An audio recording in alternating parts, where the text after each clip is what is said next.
Muy buenas tardes. Hoy nos encontramos en la casa del escritor y poeta Javier González Santa para conversar un poco sobre sus obras que ha publicado. Una de ellas, Mi vida, un milagro vivido, que son sus memorias, su historia. Un excelente libro, una excelente obra literaria. También con su poemario Sonetos al viento, una recopilación de sonetos, de poemas de diversa índole. Profesor Javier, escritor y poeta, muy buenas tardes. Buenas tardes, profesor Braulio. Javier González Santa nació en Pensilvania, Caldas, el 23 de junio de 1952. Estudió en el Seminario de los Padres Redentoristas en Manizales, a donde fue llevado para iniciar la carrera sacerdotal. Realizó el año de noviciado en Buga, Valle del Cauca, y continuó en Bogotá los estudios eclesiásticos en el Seminario Mayor de Suba. Se graduó como licenciado en Filosofía en la Universidad de San Buenaventura. Tras retirarse de la comunidad religiosa, inicia su carrera como docente en Puerto Asís, Putumayo, en 1975.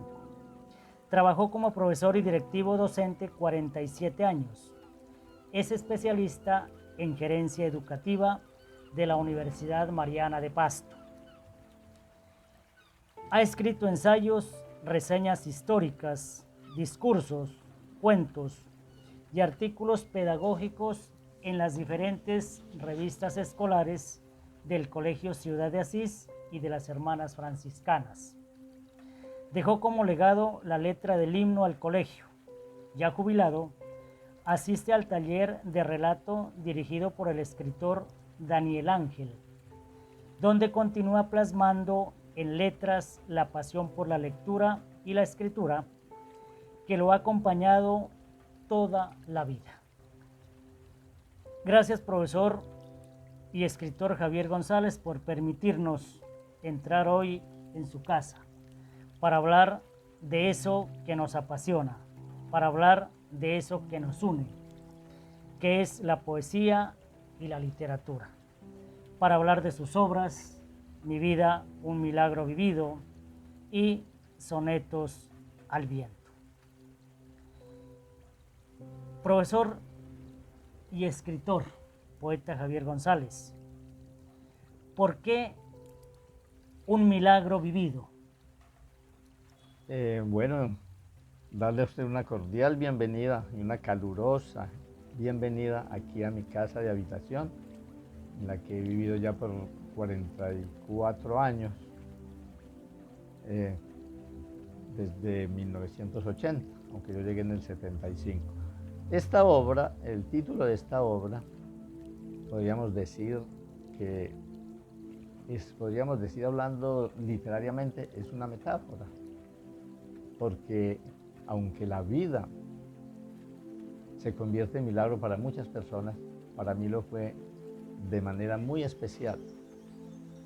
Como lo acaba usted de leer en la biografía, yo nací en los años 50, en una vereda lejana del casco urbano, en el eje cafetero, en Pensilvania, Caldas, en donde en esa época no era muy poco valorado, muy poca valorada la educación, digamos el estudio.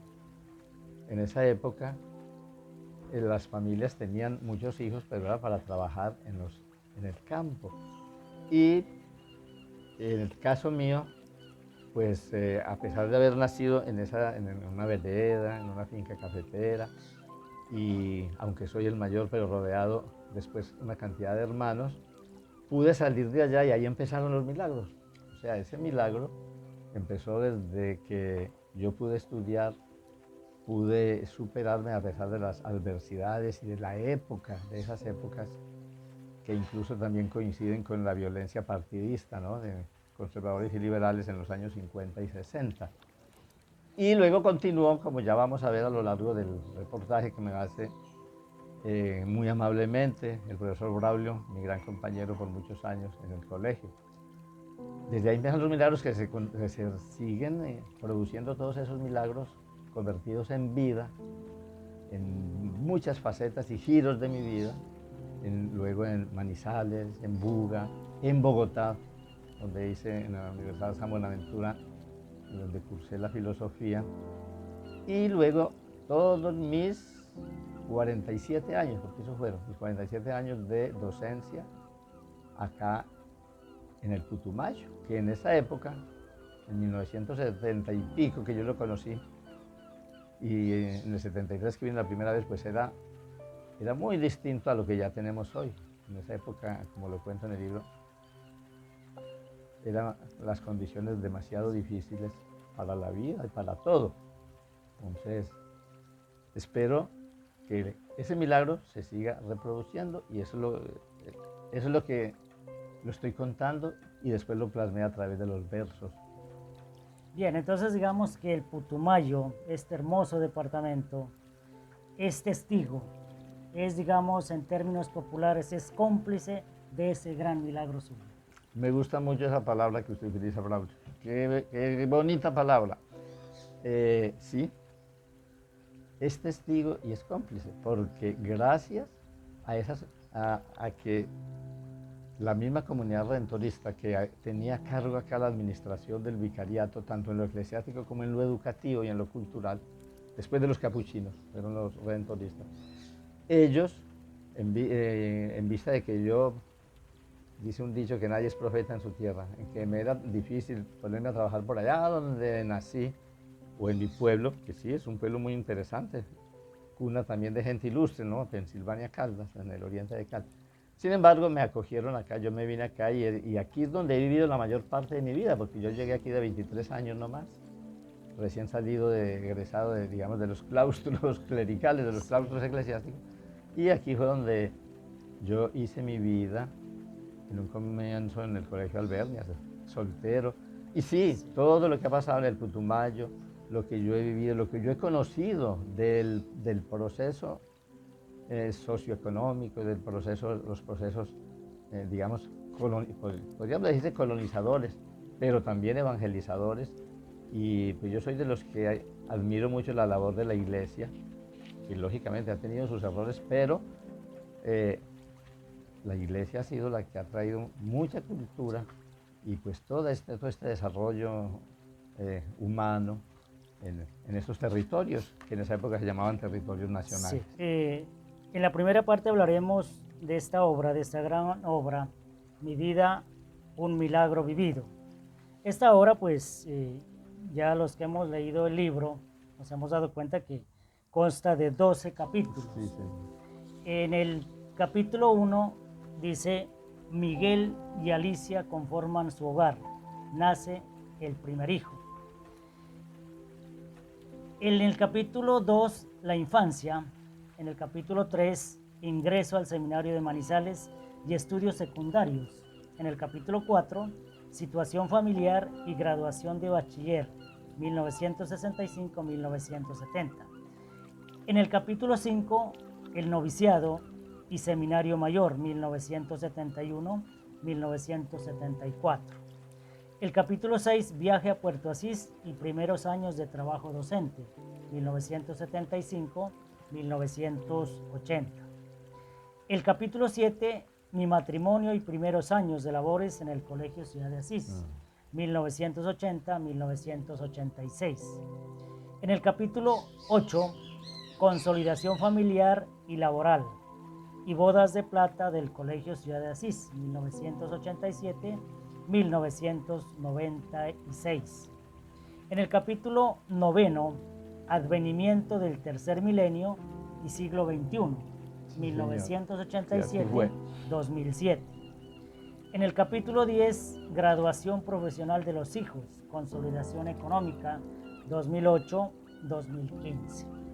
En el capítulo 11, últimos años de labores en secundaria, 2016-2019. Y en el capítulo 12, la pandemia y despedida de mi vida laboral, 2020-2021. Mi estimado escritor, teniendo en cuenta el primer capítulo, que reza, Miguel y Alicia conforman su hogar, nace el primer hijo. ¿Quiénes son Miguel y Alicia ¿Y quién es su primer hijo? Bueno, mi papá se llamaba, porque él murió en el 2007, en el 2006. Mi papá se llamaba Miguel Ángel González, hijo de campesinos, de agricultores cafeteros de Pensilvania. Eh, Miguel Ángel, pues en esa época, como le digo, casi no tenían estudio, él escasamente firmaba, pero eso sí, tenía una, digamos, una personalidad y digamos, un saber popular, ¿no? Una sabiduría popular que admirable. Y era también muy religioso, que esa era otra de las características de esa época y sobre todo de la cultura paisa, de Antioquia, Caldas, todo eso, el antiguo Caldas, no el viejo Caldas. Gente muy religiosa que así no tuvieran, tal vez no tenían mucha cultura, pero a través de la religión, a través de la iglesia, pues ellos aprendieron a vivir la moral, ¿no? La moral que ellos tenían y que eso lo transmitieron a los hijos. Entonces ellos en esa época era muy difícil porque una vereda quedaba por aquí y la otra muy lejos. Él se enamoró de mi madre que todavía vive, mi madre Alicia Santa, vive, tiene 91 años, cumplió en este año 91 añitos ya.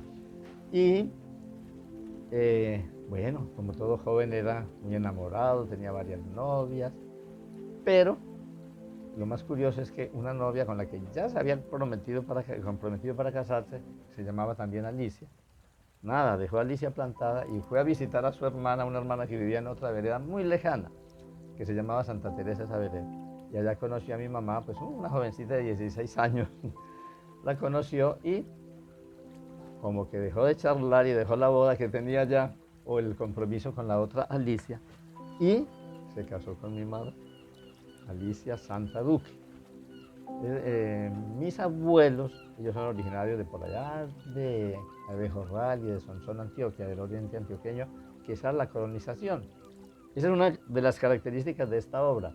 No estoy contando solamente mi vida, Sí, sí. estoy contando todo, digamos, la evolución de la cultura, la evolución de las costumbres desde esa época en que todo era por caminos de herradura y por las cartas y boletas escritas hasta hoy. O sea, yo he tenido todos los que nacimos en esa época y Sí, sí. todavía estamos viviendo, pudimos conocer esa evolución. Y eso lo cuento yo, lo que ha pasado a nivel de nacional, a nivel de local, regional, tanto en Caldas como en Sí. Bogotá, Manizales y aquí en el O Putumayo, que sea, es donde más he vivido. sí, o sea que ese primer hijo es Y ese primer hijo pues soy yo. usted, correcto. Pero después de mí vinieron Otros. muchos, mi papá, mi mamá, mi madre tuvo como 14 Ah, vea. partos más después del mío. Bueno, Pero fuimos 12 hijos. excelente. Bien, dentro de ese lugar, el espacio geográfico en el que vivía Miguel y Alicia era cómo. ¿Cómo era esa parte? ¿Era un campo? Completamente rural. Ellos se criaban y si acaso las primeras letras y no más. Y eso era general, eso era casi en todo Colombia de los años 50. Los Correcto. únicos que tenían acceso al estudio, a la educación eran los de las capitales, ¿no? Los de Bogotá, los de las familias pudientes, las familias, esos que eran Gómez, como Laureano Gómez, como, bueno, todos esos que aparecen en la historia, porque esos sí son los que aparecen en la historia y la otra historia no se cuenta. Correcto. Entonces, digamos, el estrato, el nivel socioeconómico era de minifundio, se llama eso. Eran pequeñas parcelas cafeteras. Y claro, el café los compraban en las fondas, que es una cosa Claro. muy propia por allá en las fondas, y se vendían a la Federación de Cafeteros, ya como que empezaba a formarse la Federación de Cafeteros. Y vivían de eso, del café, pero eso sí, de todos los cultivos de pan coger, ¿no? Correcto. Mi papá me acuerdo que tenía mucho también la caña, café y caña y todo lo demás, ¿no? Plátano, la yuca, lo que llaman cultivos de pan coger, que Bueno. tiene todo campesino en sus parcelas, Sí, en correcto. sus cementeras, probablemente se llama cementeras. Ya en el En Caldas. capítulo 2, mi estimado escritor, habla de lo que es la infancia. En esa infancia, ¿qué sucesos más significativos recuerda usted de su niñez? Sí, y que lo cuento pues ahí también en el libro. Pues en esa época no habían juguetes caros, no existían cantidad de cosas que hay ahora. Si acaso de pronto algunos carritos, pero lo que existía era como la creatividad. Nosotros mismos hacíamos y nuestros papás nos hacían de la madera o de cualquier palo. Se inventaba, ¿no? Un palo, un caballo. Yo recuerdo que de niño con mis hermanos que me siguieron, hacíamos casitas, las casitas así de leña, de astillas, fabricamos las casitas. Esa era nuestra diversión. Y los juegos de esa época, que eran las rondas infantiles, eran que jugar a la lleva, a la gallina ciega, propios de por allá. Y arrastrarse en esos potreros en costales, unos costales. Eran juegos muy sencillos y con guadua, porque por ahí se utiliza mucho la guadua. Con guadua se hacían nosotros llamamos burros, que son así o sea, en esa Sí. época era todo muy rudimentario, Claro. pero vivíamos felices. Sí, claro.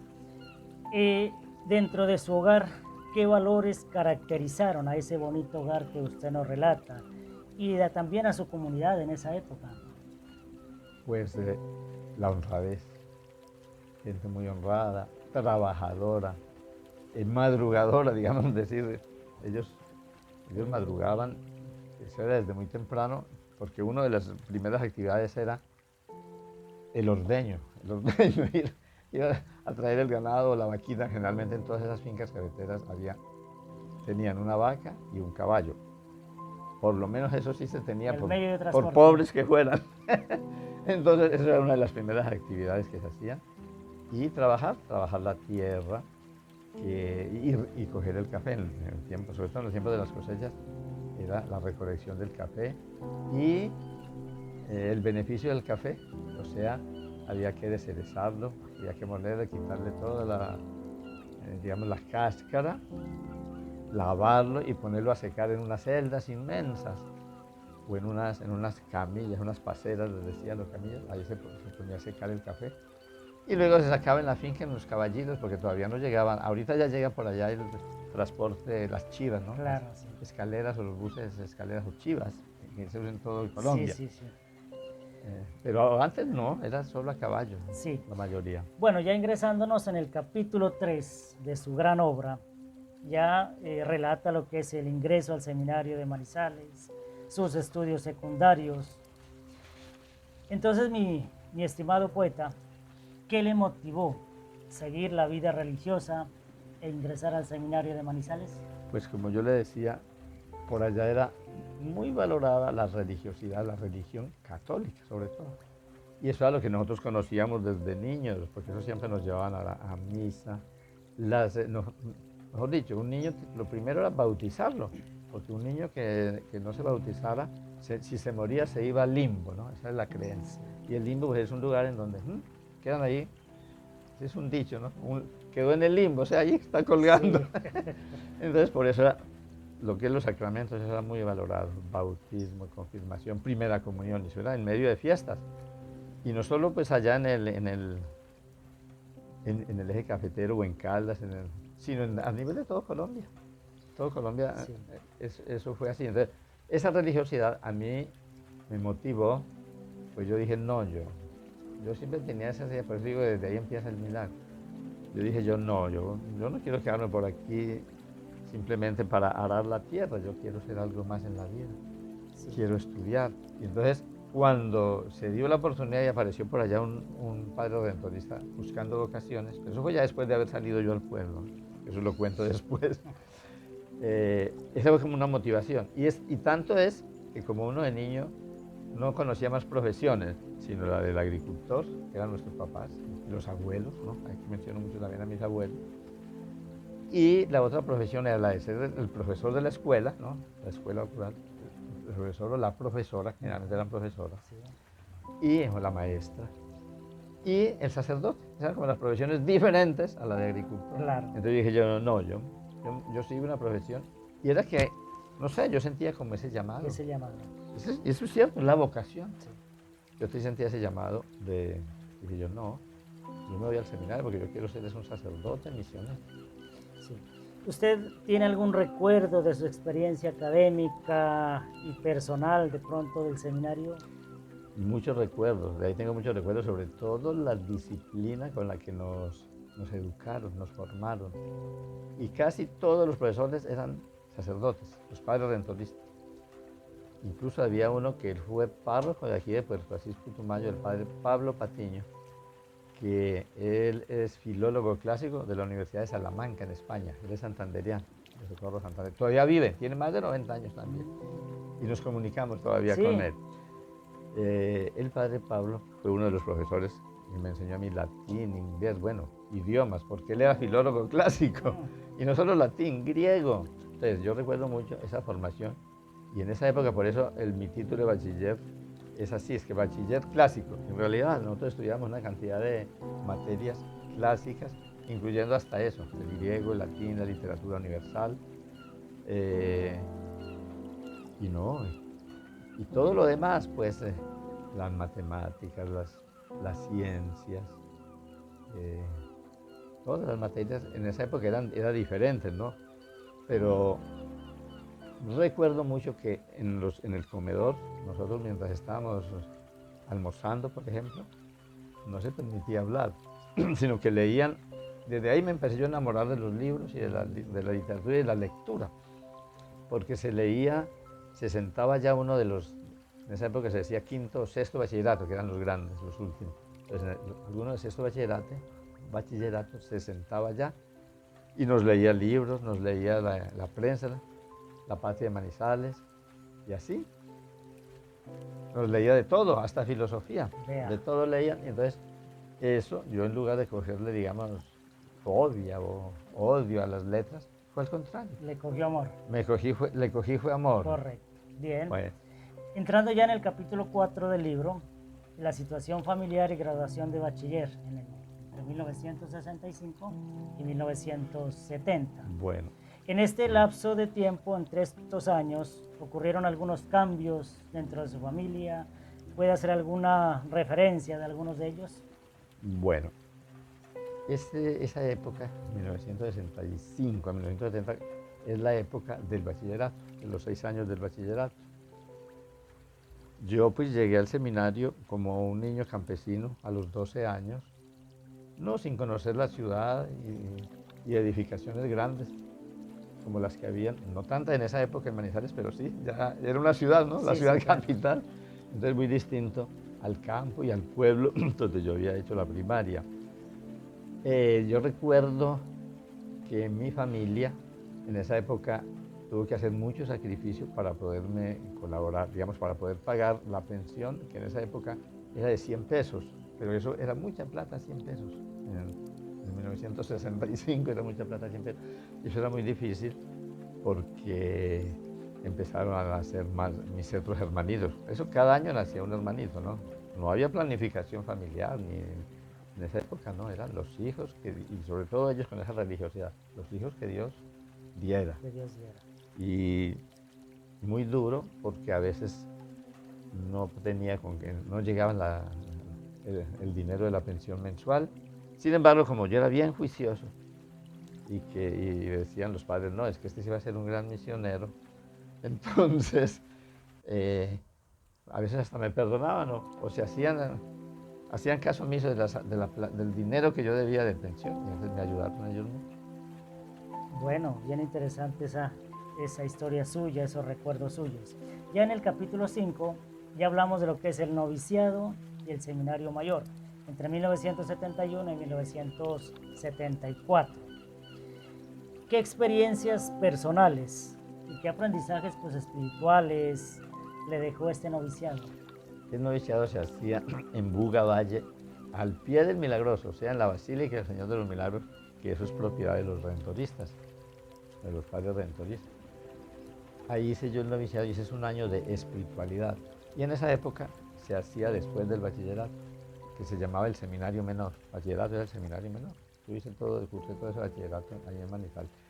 Y entonces en Buga nos tocaba, no solamente era un año de espiritualidad, sobre todo de leer mucho, pues no solo la palabra de Dios, sino los estatutos de la comunidad redentorista, fundada por San Alfonso María de Ligorio, que era un italiano, un santo italiano, San Alfonso María de Ligorio, fundador de los redentoristas. Entonces, se le aprendía, y se leía mucho también obras de los santos, las obras, digamos, historias, las biografías de los santos.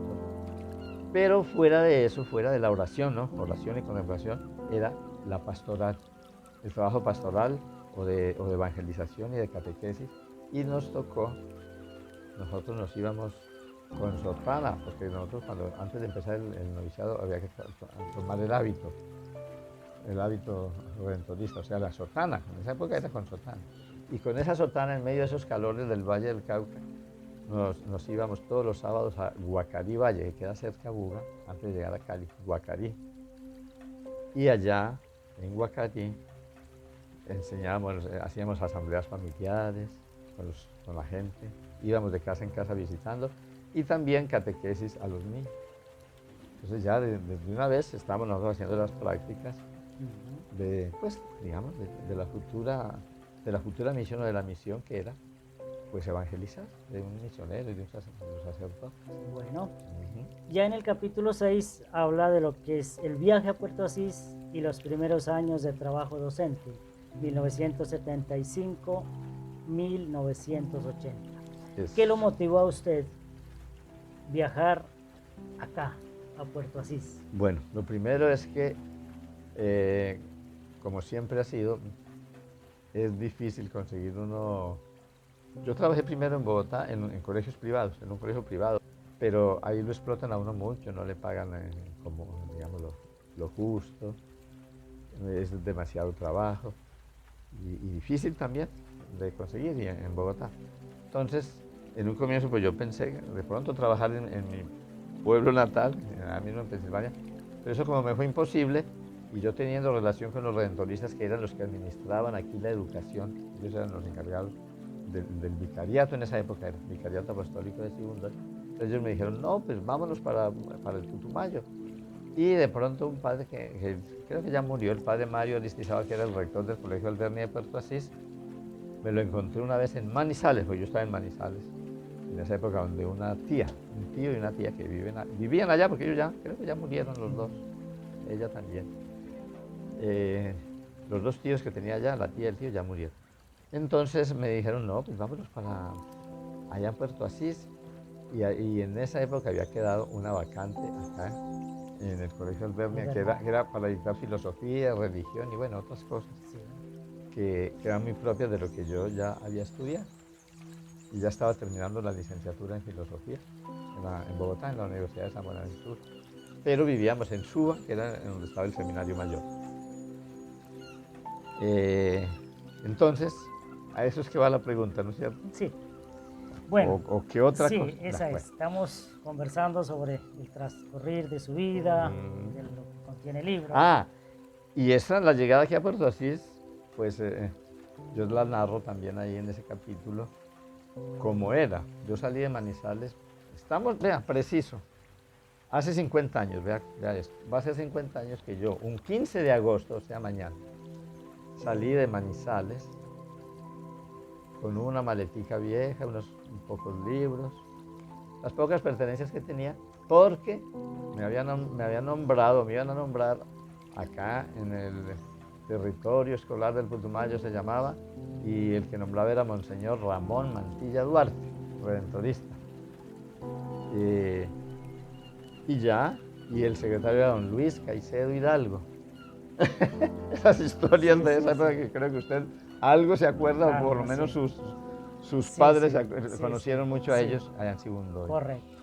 Entonces, como ya tenía eso seguro, me vine para acá, pero salí el 15 de agosto y tan claro me acuerdo yo que llegué aquí a Puerto Asís el 19 de agosto, porque era muy difícil viajar en esa época. Eso sí era trampolín de la muerte de travesía. Desde Pasto prácticamente, desde Pasto hasta acá, hasta ¿Cuántas horas estaban echando hasta acá? No, pues es que yo como vine fue por etapas. Días ya prácticamente. Sí, eso prácticamente en un día, si uno salía de Sibundoy acá o de Pasto, prácticamente todo el día. Sí, todo el ¿No? día y eso sí estaba de buenas. Sí, Si no, estaba de bueno. tocaba hasta 2 días. Bueno, Exacto. ya entramos al capítulo 7. Habla de mi matrimonio y mis primeros años de labores en el Colegio Ciudad de Asís. Estamos hablando de los años 1980 a 1986. Sí, señor. ¿Cómo fue esa experiencia de vida matrimonial y sus compromisos pues laborales? ¿Cómo los lograba combinar? Exacto. Bueno, pues yo a Flor la conocí, a mi esposa. Llevamos 44 años de vida matrimonial. La conocí en Bogotá el 7 de julio de 1980. Ella también es de Caldas, pero había emigrado, ¿no? Así como yo emigré acá, ella había emigrado de Bogotá, de Marquetalia Caldas a Bogotá, buscando mejores oportunidades de vida. Entonces ella trabajaba en una fábrica y vivía donde viene a ser una tía, pero muy lejana, vivía donde esa tía, y yo en 1980 me fui allá, le pedí hospedaje a ella, a ellos, a ella y después al esposo, que son familiares lejanos, parientes lejanos, para poder elaborar la tesis de grado de filosofía, porque esa era una condición. Yo estaba aquí trabajando, pero todavía no me había logrado, digamos, el título de licenciado en filosofía, pero que en esa época en la Zamorantura no daban licenciatura, sino profesión, filósofo, así, tenía que ser más que filósofo. Sí, sí. Y para eso habían dos requisitos, que era la tesis de grado y también un examen, digamos un examen que ellos llamaban de universa filosofía, o sea, un examen que en algunas carreras, me parece que le llaman preparatorios, bueno, son unos exámenes, digamos como teóricos. Y la tesis de grado se titula El hombre latinoamericano en conflicto. O sea, yo me fui por el lado de la filosofía latinoamericana, que era como lo que estaba en apogeo en esa época, en los años 80, en esos años 80 y ahí en adelante. Y y ella muy valiente, nos casamos un 6 de enero. El 6 de enero ha marcado para mí siempre una fecha, la Epifanía, ¿no? Una fecha bien especial, son epifanías, porque el 6 de enero tomé el hábito siendo novicio. El 6 de enero hice unos votos temporales, porque yo hice votos temporales de pobreza, castidad y obediencia para poder continuar en el seminario mayor con los redentoristas. Y el 6 de enero, curiosamente, otra epifanía fue cuando me casé con Flor y fundamos este hogar aquí eso era, ahorita pues es un lujo, pero antes sí existía todo este solar, era una casita de tabla que estaba allá, una casita que poco a poco hemos ido, y también lo voy contando ahí en la historia, lo hemos ido remodelando. Mejor dicho, todo eso hace parte de mi vida, un milagro vivido. Correcto. Ya estamos en el capítulo 8, mi estimado Javier. Ahí vamos avanzando, son Vamos 12 avanzando, capítulos, sí. pero mira, así cortico. Hablamos de la consolidación familiar y laboral y las bodas de plata del Colegio Ciudad de Asís. No, y estamos hablando de 1987 a 1996. Usted, bien. profesor Javier, escritor y poeta, es el autor del himno al señor. Colegio Ciudad de Asís. Hoy, pues, institución educativa Ciudad de Asís. ¿Cuál fue su inspiración para la composición de este hermoso himno? Bueno, eso es un legado que también hace parte de los milagros, haber dejado ese legado. Y en el año de 1989, o sería antes, bueno, lo cierto es que cumplió 75 años la comunidad de haber llegado las hermanas franciscanas a Puerto Asís. Ellas llegaron aquí el 14 de febrero de 1914, 2 años después de la fundación de Puerto Asís, que fue en 1902. Esto era pues no una pequeña colonia ahí a orillas del río Putumayo, ahí donde es ahora el colegio y la parroquia San Francisco. Era pues unas casitas de yaripa, bueno. Y ese fue el comienzo de Puerto Asís. Y en ese momentico, las hermanas franciscanas son cofundadoras, podría decir. Llegaron ellas, y entonces eso fue es una de las partes que la canto ahí, ¿no? Franciscanas con fe y con amor. lustros ya soñaron en ti, porque fueron ellas, esa historia tan bonita que llegaron también a caballo y llegaron ellas venían hasta Puerto Umbría y ahí se embarcaban por el río hasta acá, no había carretera. Todo No, y camino de herradura. creo que camino de herradura, pero muy rudimentario, muy agreste. Entonces, por eso dice ahí, por caminos, agrestes y ríos, 4 hijas de bueno, todo lo que canta. Y ese himno pues está aquí en el libro, ¿no? Ese himno está ahí en También el está aquí libro. en el libro. Sí, señor. Sí. Y entonces narra primero esa historia, después narra los símbolos, los valores franciscanos. Bueno, por ahí hay una reseña y está escrito mucho sobre el himno, pero bueno, este no es el momento de ponernos a profundizar en claro, él, pero ahí correcto. está en el libro. Correcto. ¿Y esa vez hicieron alguna celebración así en especial o qué hicieron para las bodas? Esa letra permaneció por ahí archivada hasta que, bueno, le pareció muy bonita a la madre Honoria, la hermana Honoria Montalvo, que fue la autora del escudo. Sí. Y entonces todos decían, bueno, el colegio tiene la bandera, el escudo, pero no tenemos el himno, ¿cómo hace falta el himno? Y entonces dijo, bueno, a ver, algún profesor que quiera hacer el himno, que quiera hacer una letra, y ya buscamos un compositor para la música. Entonces, yo creo que nadie más lo hizo, yo sí me puse a escribir, a hacer unos versos, que son los que están allí, sí, con rima y todo, con métrica, sí, y rima. Y esos versos después el maestro Rodrigo Meneses Rosero, sí, él ya murió de Mocoa, ¿no? Él es también el compositor de la música, el himno al Putumayo, el himno a la SEP, creo que también, sí, al sindicato. Bueno, entonces él, y el himno de Puerto Asís, él fue el que le puso la letra y por eso, sí, y ese coro es muy bonito, a las Cis jubilosos cantemos, oh colegio a tu noble ideal. Sí, o sea, pero en esa celebración por las bodas de plata, ¿hicieron alguna actividad especial? Claro, yo recuerdo mucho a Gloria Tupaz, porque los dos como que hacíamos vina los dos para todas estas celebraciones. Entonces, con ella hicimos una revista que todavía existe por ahí, la revista de las bodas de plata, los 25 años del colegio. Y esa revista, pues no, ahí se escribió mucha historia. Yo tengo ahí varias cosas, incluso hasta un cuento, digamos, de ficción, pero basado en la realidad, que cuando eso ya se empezaba con el narcotráfico. Porque eso fue en el 94, fueron las bodas de él. Y también por ese año se oficializó el himno. Esa es otra cosa, que también se oficializó el himno al colegio. Y pues sobre todo fue esa revista y una celebración con desfiles. Eso siempre ha sido una constante del colegio, los desfiles de gala, que llegan muchas hermanas también, venían de la provincia, pues de Pasto, de Maridías de Pasto, y las autoridades acá, ¿no? Las autoridades civiles, ¿no? La alcaldía y sí, todos se unieron para celebrar esas bodas de plata. Y muchos profesores pues ya salieron, la mayoría de los que están ahí, pero sin embargo hay unos que creo que están todavía, no sé si el profesor Fabio todavía sí, le tocó eso, pues, y creo que también le tocó ahí las bodas de plata. Y eso fue con la hermana Margot Benavides, ya murió, la mayoría de las rectoras ya han muerto. Bueno, ya en el capítulo 9 es el advenimiento del tercer milenio y siglo XXI, años 1997 a 2007. Esta llegada de este tercer milenio, ¿cómo lo vivió usted? ¿Cómo se vivió en la institución educativa Ciudad Asís? Y de pronto, si hubieron algunos cambios que se desarrollaron en la misma. No, pues yo recuerdo, es que eso ya hace tiempo y no parece, ¿no? Porque ya estamos en el 2025. Sí. Yo recuerdo que al terminar la década de los 90, eso fue a todo nivel nacional, a todo nivel, a nivel planetario. Todo el mundo esperaba, llegó el año 2000, y eso, cantidad de cosas, hasta eso, de que se iba a acabar el mundo, que no sé qué, bueno. Hablaban del año 2000.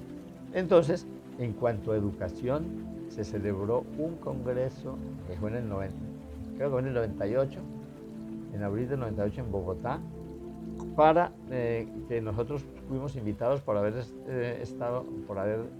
concursado en los PI, en los PI sobresalientes. En Ciudad Asís estuvo PI sobresaliente y por eso fue invitado a Foroferia Escuela Siglo XXI en Corferias en Bogotá. Eso fue en el 98, creo que fue en el 98, entre el 98 y 99. En el libro está bien clarita la fecha. Y viajamos, ya estaba el profesor Luis Eduardo, me acuerdo que viajamos con el profesor Luis Eduardo, Gloria tu paz, Sara tu paz, ya. Ah, no, Luis Eduardo está de esa época, Eduardo tiene mucha historia del colegio también, muchas vivencias. Y, allá nos fue muy bien, llevamos pues todo lo que hacíamos acá en el colegio, pero cuando eso no había tanta tecnología, simplemente fotografías y cosas así. Eso ya fue después de los 2000 que empezó todo este boom de la, ¿no? de la tecnología y del internet, de las redes sociales, de todas esas cosas. Pero lo poco que se podía hacer en esa época, llevamos lo que más pudimos y nos fue muy bien. Bueno, Y el colegio tuvo el honor de ser invitado por haber estado entre los 600 mejores PI del país. del país.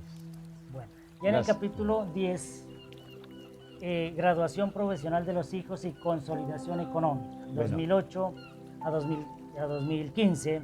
En esta época, dice, sus hijos se graduaron profesionalmente.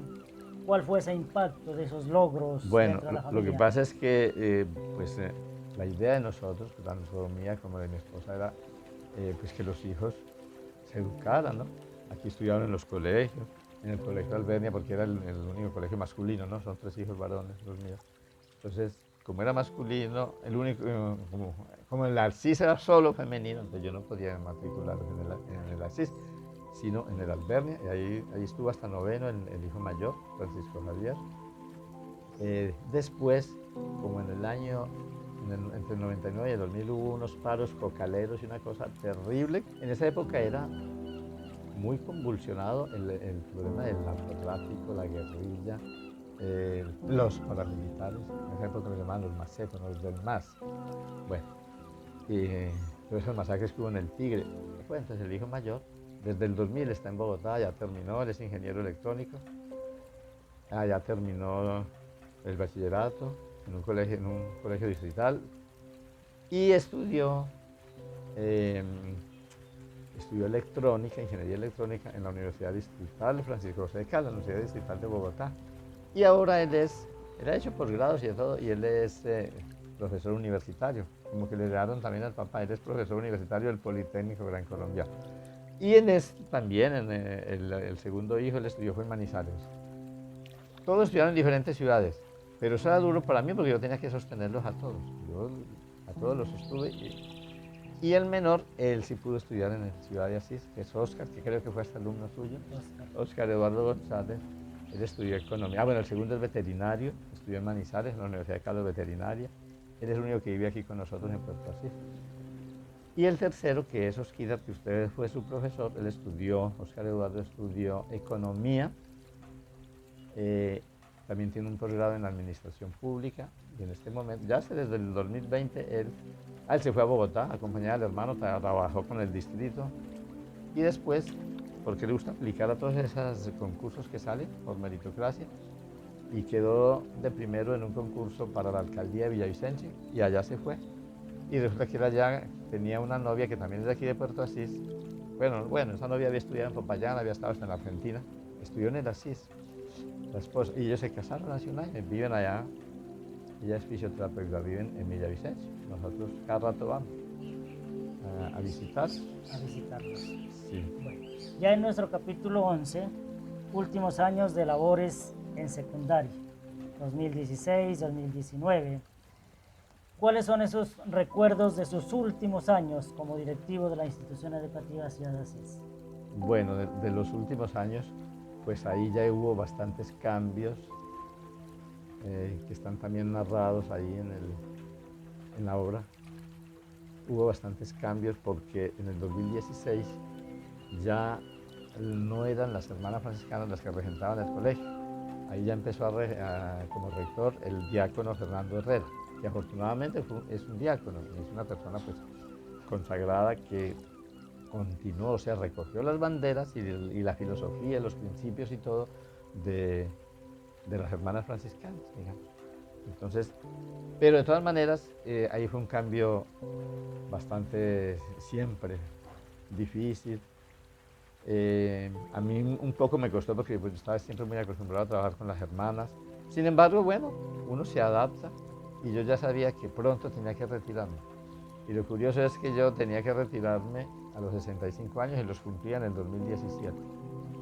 Y en ese 2017 apareció una nueva, pues el gobierno dijo Nueva que ley. toda una nueva ley que ya no era a los 65 años el retiro forzoso, sino a los 70. Entonces yo por eso, esos últimos años, me quedé, o no, el mismo rector me dijo, no, Javierito, usted está bien, siga, continúa, que usted puede seguir trabajando.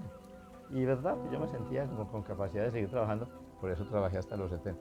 Pero tengo muy gratos recuerdos porque en esa época no sé, en esa época yo quise mucho el colegio y sobre todo tenía mucha correspondencia de los mismos estudiantes, de los estudiantes. Los estudiantes me querían demasiado, por eso se me hizo muy duro cuando ya al final, en el 2019, el rector me cambió, me pasó para la primaria, que afortunadamente como después llegó la pandemia, entonces, es que eso lo cuento, yo ahí cuento en el 2017 cómo fue la avalancha de Mocoa. Cuento, todo eso está narrado históricamente cómo fue no. Y lo mismo en la pandemia. En la pandemia eso me ayudó un poco porque aunque el cambio fue muy duro porque los estudiantes me querían tanto que me decían el papi Cordi, usted de Correcto, acordarse. papi Cordy. Sí, entonces ya en que, ese capítulo 12 bueno, ya señor. es donde viene la pandemia y la despedida de su vida laboral, que ya Exactamente. es en el 2020 al 2021.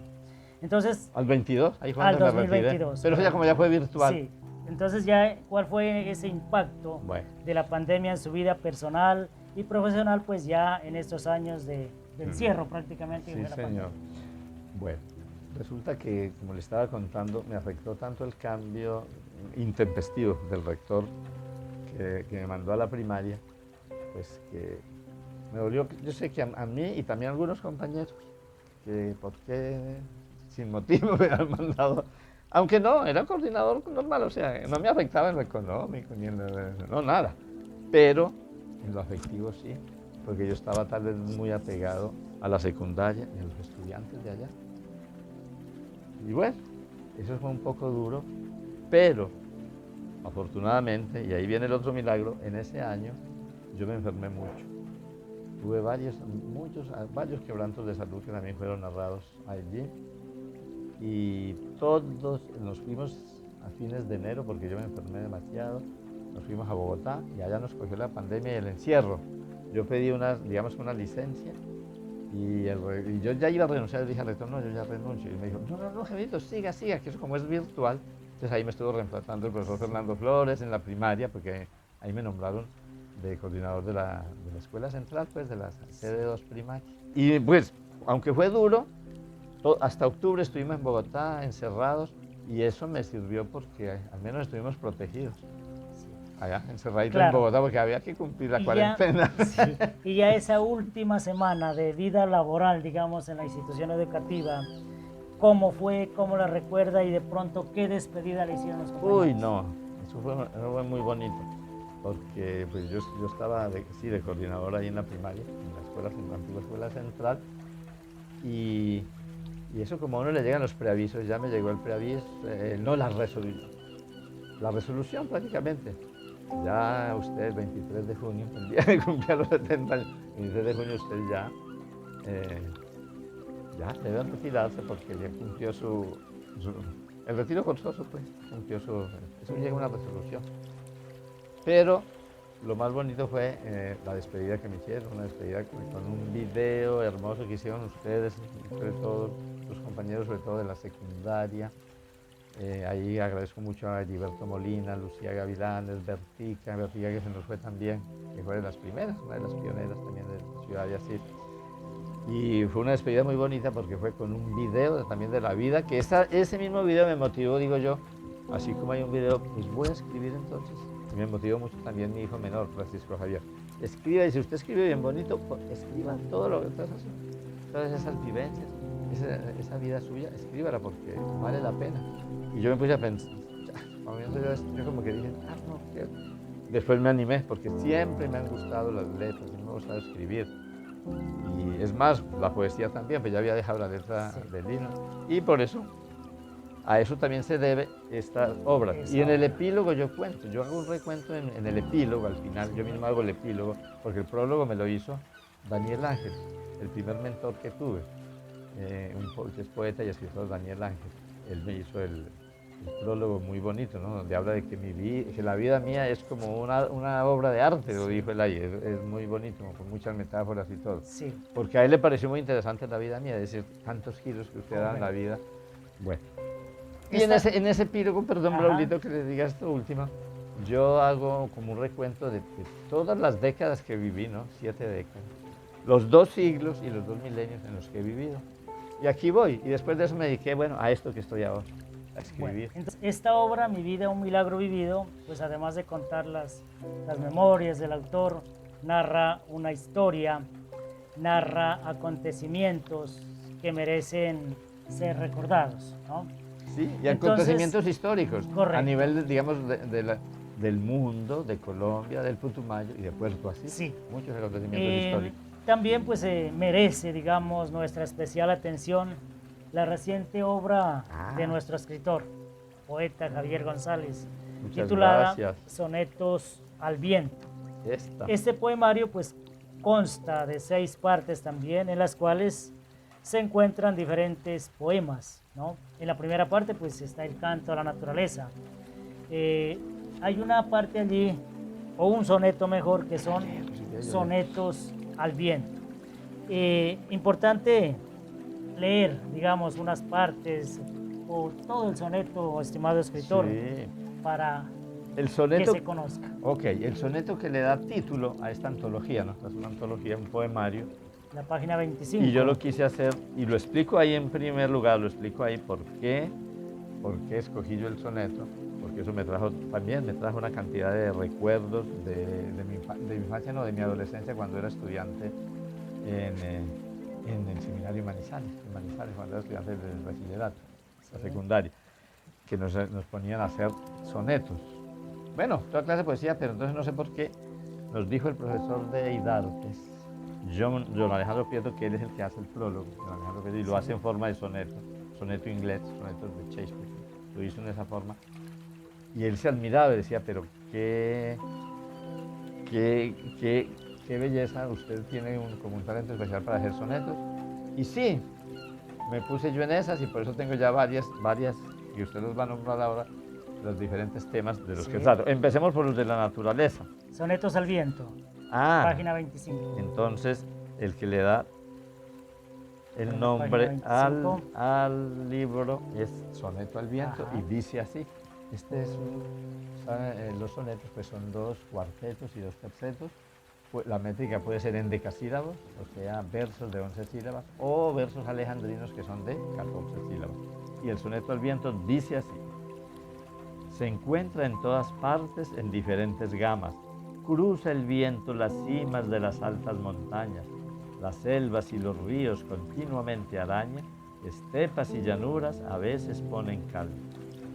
Del mar hacia la playa con ola siempre sana, su aire en movimiento de bañistas restaña, heridas y tristezas que con sus aguas baña, del mundo sin sabores y costumbres insanas.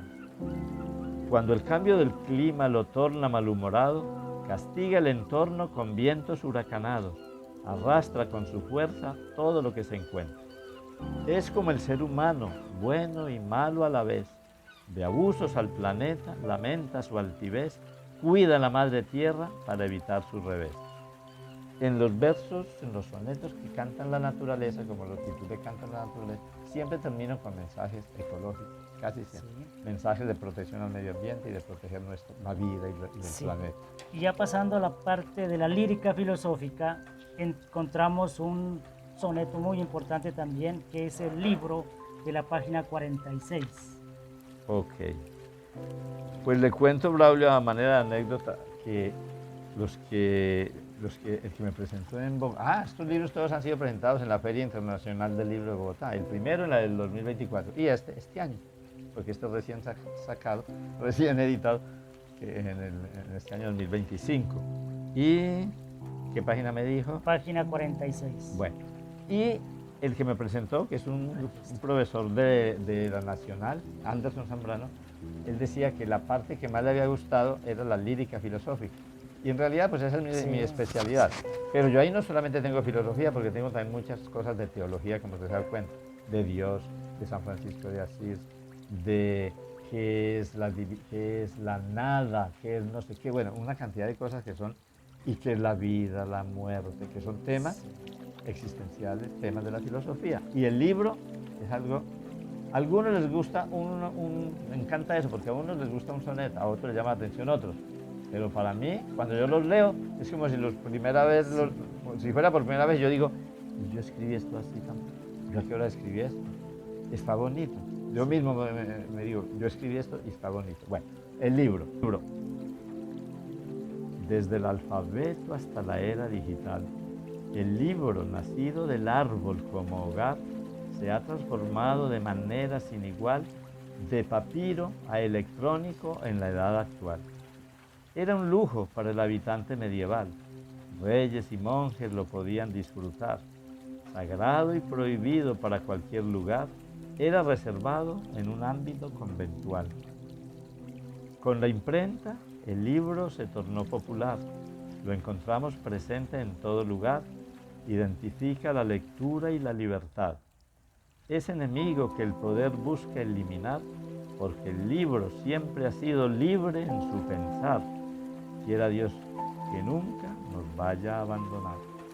Yo me inspiré mucho, como yo leo tanto y asisto a todas las ferias del libro de Bogotá y consigo mucha literatura pues, actual. Sí.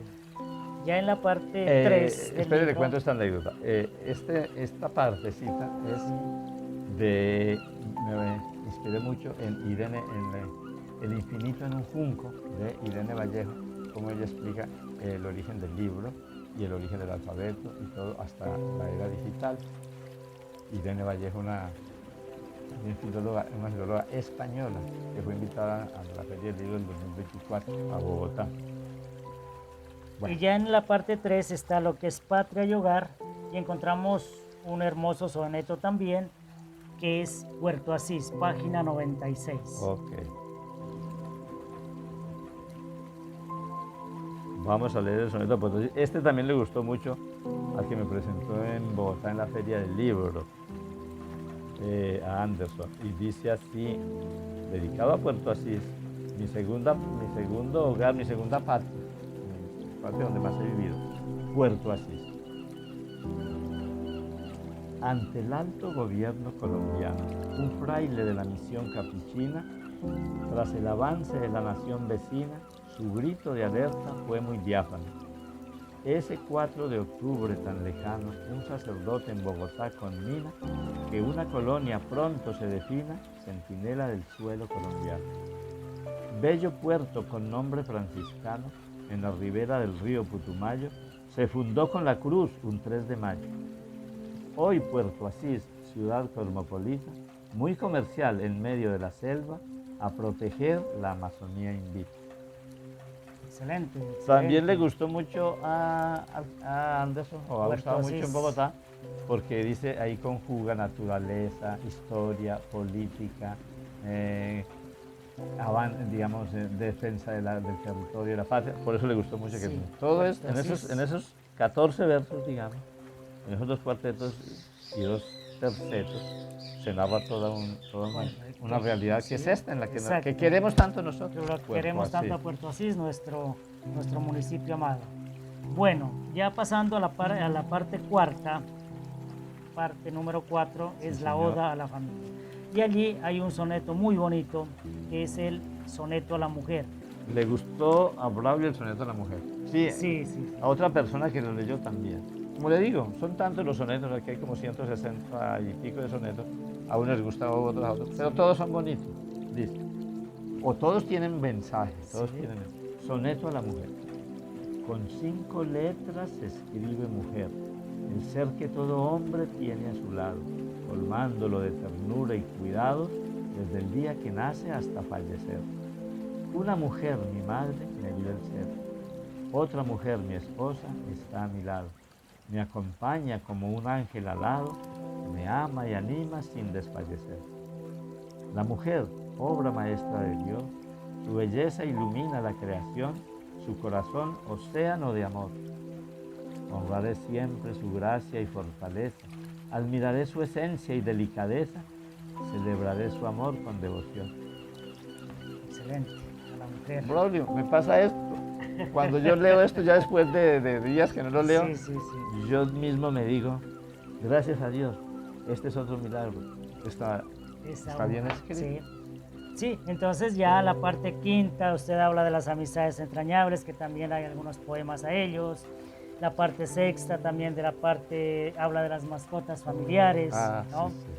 Eh, un libro, digamos, espectacular, un libro excelente, unas obras que valen la pena leerse.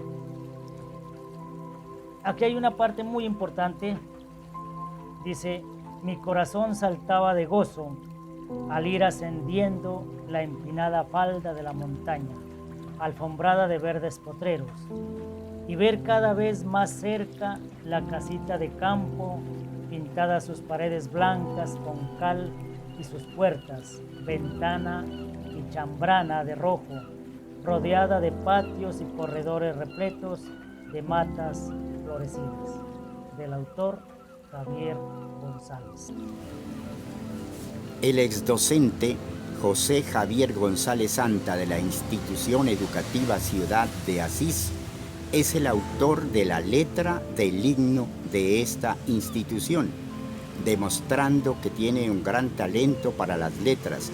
Es autor de 2 libros. El primer libro titula Mi vida, un sueño vivido.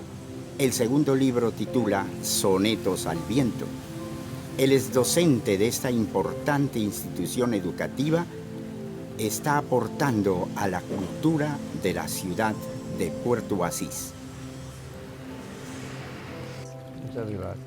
Muchísimas gracias, mi estimado escritor, por permitirnos llegar a su casa para hablar un momentico de estas hermosas obras, hablar de literatura y hablar de eso que tanto nos gusta, las letras.